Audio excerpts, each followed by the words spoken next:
Hello guys, आप सबका मेरे चैनल स्टडी ब्लॉग में स्वागत है।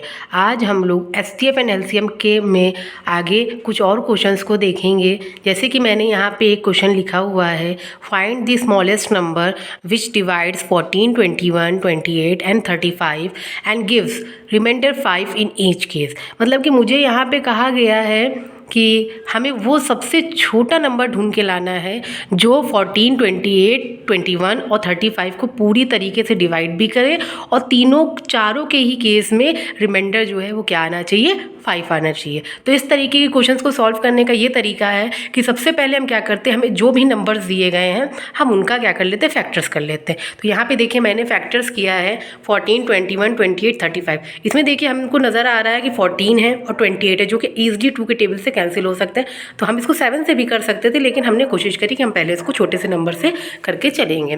जैसे कि हमने 2 से किया तो 2 7 से 14, फिर 21 उसके टेबल में नहीं आता तो उसको हम एज इट इज़ नोट कर देंगे। 28 हमारा 2 में 14 टाइम्स कैंसिल होगा और 35 को भी हम एज इट इज़ नोट कर देंगे। तो इसी तरीके से हमने आगे जो है सभी फैक्टर्स को कर लिया है। इसके बाद हम क्या करेंगे कि इन सभी फैक्टर्स को लिख लेंगे, उनको आपस में क्या कर लेंगे, मल्टीप्लाई कर लेंगे।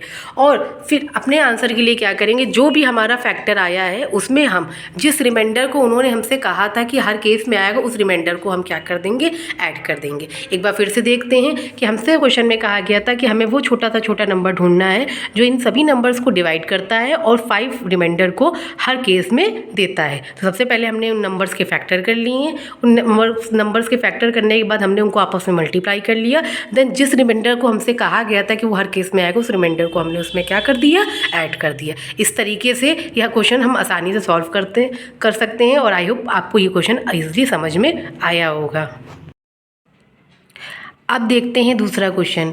इसमें लिखा है find the smallest number which divides by 20, 25 and 30 gives remainder 8, 13 and 18 in each case. मतलब कि हमें वो छोटा नंबर ढूंढ के लाना है जो 20, 25 और 30 को डिवाइड कर दे और तीनों के केस में, मतलब 20 के केस में 8, 25 के केस में 13 और 30 के केस में 18 को एज अ रिमाइंडर दे। तो सबसे पहले इस तरीके के क्वेश्चन करने का ये तरीका है कि हम क्या करते हैं, जो भी हमें नंबर्स दिए गए हम उनको लिख लेते हैं और जो भी रिमाइंडर्स बताए गए उनको उसमें से क्या कर देते हैं, माइनस कर देते हैं। हमने क्या किया है, 20 में 28, 25 में 13 और 30 में 18 माइनस कर दिया। जो नंबर हमें मिला हमने उसको लिख लिया।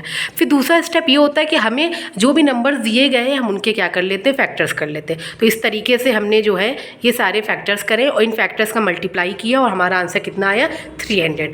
अब हमने दोनों काम कर लिए हैं, हमने दोनों को माइनस करके वो नंबर भी निकाल लिया है, प्लस हमने फैक्टर्स करके उसका एलसीएम भी निकाल लिया है। अब हम क्या करेंगे, जो भी हमें रिक्वायर्ड नंबर चाहिए था उसके लिए क्या स्टेप है कि हम इन नंबरों का जो भी हमने एलसीएम निकाला है उसमें से इनका जो रिमाइंडर बच के आ रहा था या जो उनको माइनस करके जो आंसर हमारा आ रहा था उसको हम क्या करेंगे, माइनस कर देंगे। इसको करने के और भी तरीके हैं लेकिन मुझे ये बेस्ट लगा इसलिए मैंने आप लोगों को ये सजेस्ट किया।